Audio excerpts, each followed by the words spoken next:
Hey good morning friends, my name is Mitul Goswami और आज हम बात करने वाले हैं बिटकॉइन एंड क्रिप्टो करेंसीज के ऊपर। एंड डैम श्योर कि आपने ये नाम जरूर सुना होगा और आपके माइंड में कई बार ये क्वेश्चन आया होगा कि ये है क्या, इसका यूज कैसे करते हैं। फ्रेंड्स, यूज कैसे करते हैं इसका हम बाद में देखेंगे। आज इस वीडियो में हम समझने वाले हैं क्रिप्टो करेंसीज एंड बिटकॉइंस को। तो क्रिप्टो करेंसी को समझने से पहले हम करेंसी को समझते हैं। करेंसी हमारा क्या है? एक मीडियम ऑफ एक्सचेंज। मीन्स अगर आपको 100 रुपया कुछ सामान लेना है, उसके बदले आप करेंसी यानी 100 रुपया के वैल्यू वाला एक नोट वो एक्सचेंज करते हो, राइट। पुराने ज़माने में ये सिस्टम कैसा था? बाटा सिस्टम बोलते थे उसे। हमने क्या किया, सामान के बदले सामान दिया, फिर बाद में आया सोना के बदले सोना दिया, फिर बाद में रूल और चेंज हुआ, लोग गोल्ड को जमा करते बैंक में, बैंक एक रिसीट देती और फिर उसी रिसीट को यूज करते हम एक्सचेंज के लिए, मीन्स कुछ गुड्स लेने के लिए, सामान लेने के लिए। फिर धीरे धीरे टाइम आया करेंसी का। अब बैंक करेंसी निकालना शुरू कर दी। अब इस करेंसी को यूज करने लगे सामान लेने के लिए या यूँ कहें तो एक्सचेंज के लिए। अब देखो फ्रेंड्स, अगर आपने देखा होगा 100 के नोट में या कोई भी एक नोट उठा लो तो लिखा हुआ रहता है कि मैं धारक को 100 रुपये अदा करने का वचन देता हूँ, मैं धारक को 10 रुपये अदा करने का वचन देता हूँ। मीन्स गवर्नमेंट ये बता रही है कि इस नोट की वैल्यू इतनी है। अगर ये 100 रुपये की नोट है तो इसकी वैल्यू 100 रुपये है और हमें 100 रुपये की वैल्यू वाली कोई सामान हम खरीद सकते हैं या कहो तो एक्सचेंज कर सकते हैं। और फिर बाद में टेक्नोलॉजी और अपग्रेड होती गई और फिर टाइम आया डिजिटल करेंसी की। और डीमोनेटाइजेशन के बाद डिजिटल करेंसी तो काफ़ी बूम पर चलता जा रहा है। लोग अपने दो शॉप पर, हो सकता है पर्सनल यूज के लिए, हर जगह डिजिटल करेंसी का यूज करना स्टार्ट कर दिए हैं। एग्जाम्पल अगर आप बात करते हैं फ़ोनपे की, पेटीएम की, भीम ऐप की, सब क्या डिजिटल करेंसी। हम 100 रुपया नोट ट्रांसफ़र नहीं करते हैं हार्ड फॉर्म में, हमने सॉफ्ट फॉर्म में पैसा ट्रांसफ़र किया, उसकी वैल्यू का हमने कोई सामान ले लिया, ठीक है। बट यहाँ पे एक प्रॉब्लम क्या होती है, किसे रेगुलेट करती है? बैंक। अगर आपको इंडिया से अमेरिका अगर पैसा भेजना है तो आप क्या करोगे?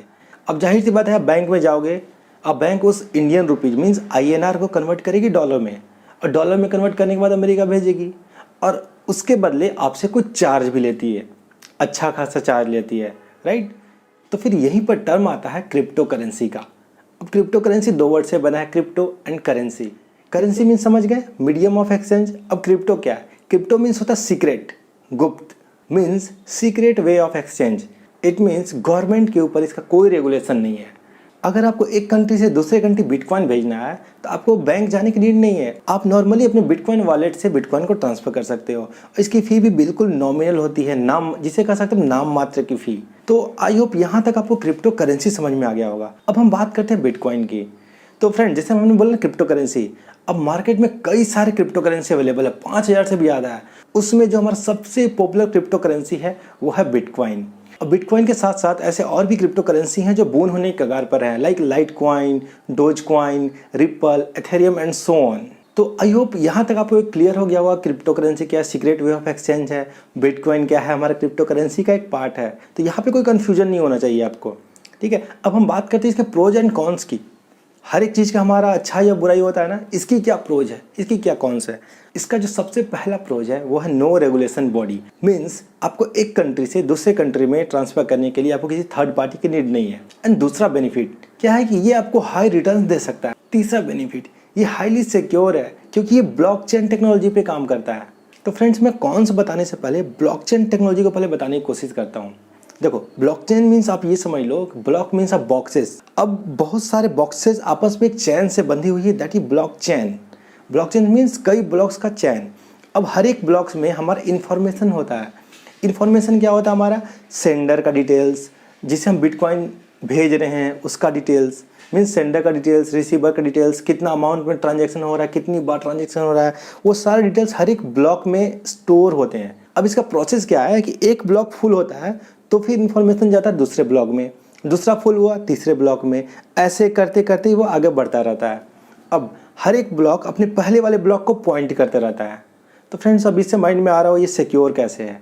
देखो, अगर होता क्या है कि अगर हम किसी एक ब्लॉक में कुछ चेंज करने जाएँ या फिर उसको बदलने जाएँ, तो मैंने बताया कि सारे ब्लॉक एक दूसरे से लिंक है, इसका इम्पैक्ट हर एक ब्लॉक पर पड़ेगा, तो आपकी इन्फॉर्मेशन ही पूरी चेंज हो गई। इसीलिए इस ब्लॉकचेन टेक्नोलॉजी को काफ़ी सिक्योर माना जाता है। कई कंपनियां तो अब इस टेक्नोलॉजी को ही अडॉप्ट करना स्टार्ट कर दी है। तो आइए अब हम बात करते हैं इसके कॉन्स की। इसका जो हमारा सबसे पहला और बड़ा कॉन्स है कि ये हाईली फ्लक्चुएट करता है, बहुत ज़्यादा अमाउंट में फ्लक्चुएट करता है, जिसकी वजह से इसे काफ़ी रिस्की माना जाता है।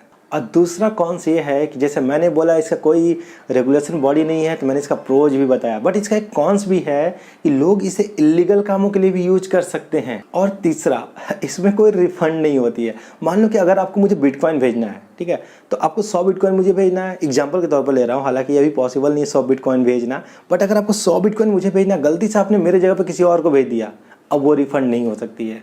अगर इसे कोई रेगुलेट कर रहा होता है, जैसे बैंक को कोई रेगुलेट करता है, अगर हमने गलती से किसी गलत पर्सन को ट्रांजैक्शन कर दिया, तो हम बैंक में कंप्लेन करके एक होप होती है कि शायद वो हमें रिवर्ट हो जाए, बट यहाँ पर किसी प्रकार की कोई होप भी नहीं है। एक बार गया सो गया। तो ये थे कुछ pros and cons. I hope आपको बिटकॉइन एंड क्रिप्टो करेंसी का कॉन्सेप्ट अब बिल्कुल क्लियर हो गया होगा, आपके माइंड में डाउट नहीं होंगे होता क्या है। हाँ फ्रेंड्स, यहाँ पे मैंने किसी टेक्निकल टर्म को बहुत ज़्यादा यूज नहीं किया। मैंने ये नहीं बोला कि बिटकॉइन की माइनिंग करते हैं, ब्लॉकचेन टेक्नोलॉजी को पूरा डिटेल में घुस के मैं आपको नहीं बताया हूँ। मैं आपको वो बताया हूँ कि आप एक आइडिया ले सको, क्योंकि अगर आपको आइडिया हो गया तो आप आगे जाकर रिसर्च कर सकते हो। क्योंकि हम जो आगे आने वाले वीडियोज़ में हम हर एक चीज़ देखेंगे, लाइक अगर आपको इन्वेस्ट करना है क्रिप्टो करेंसी में, तो हम पहला कदम क्या लें। लोग यही डर लगता है पहला कदम क्या लें, कैसे लें, और हमें इन्वेस्ट करने के लिए पहला अमाउंट कितना होना चाहिए। तो इन सब चीज़ों सारे डर को हम दूर करेंगे अपने आने वाले वीडियो में। तो इस वीडियो में फिलहाल बस इतना ही, मिलते हैं हम अगले वीडियो में। हमारे वीडियो में अंत तक बने रहने के लिए आपको बहुत बहुत धन्यवाद।